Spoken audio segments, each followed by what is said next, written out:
Баршаңызға сәлем, сіздермен бірге әсем каналыма жазылып кетуді ұмытпаңыздар. Бүгін сіздермен ерекше дәмде шығатын макарон дайындау тәсілімен бөлісетін боламын.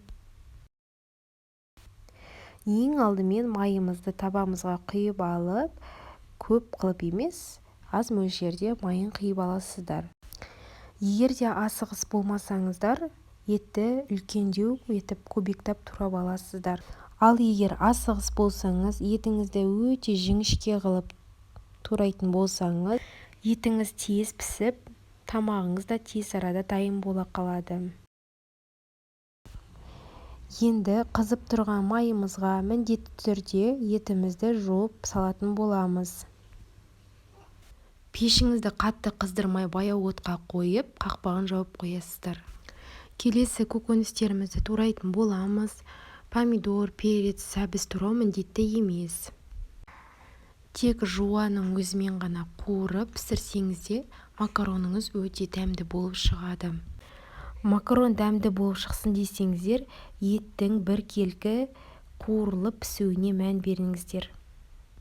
Көкөністерімізді дайындап болғаннан кейін салып қойған етімізді тағы да бір қайра араластырып шығамыз.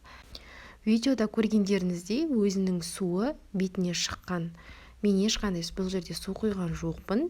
Кішкене суы басылғанға дейін осылай баяу отта қуырып алатын боласыздар.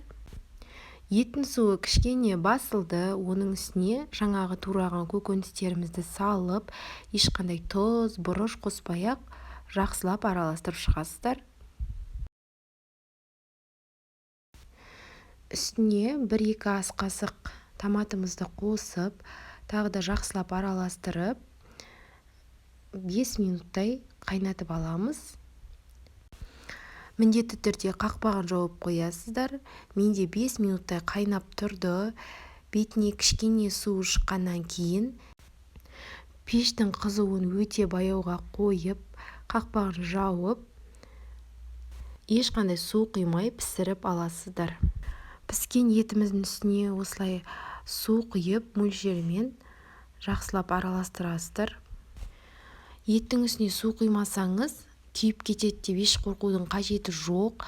Өзінің аз температурасымен піскен ет ешқандай күймей, жақсы өзінің сөлін сақтап пісетін болады.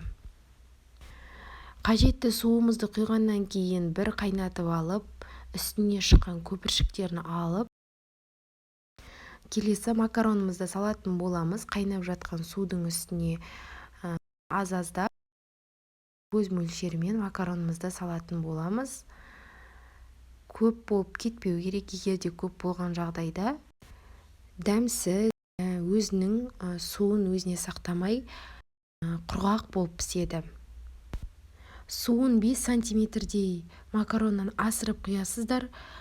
Астын баяу отқа қоятын боласыздар тағы да, себебі қатты отқа қойсаңыздар, ол бірігіп, тез суы таусылып қалатын болады.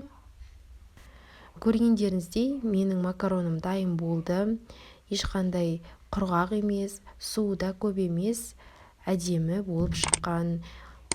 Қыздар, осы тәсілмен міндетті түрде жасап көріңіздер, өте дәмді, ерекше болып шығатынына сенімдімін.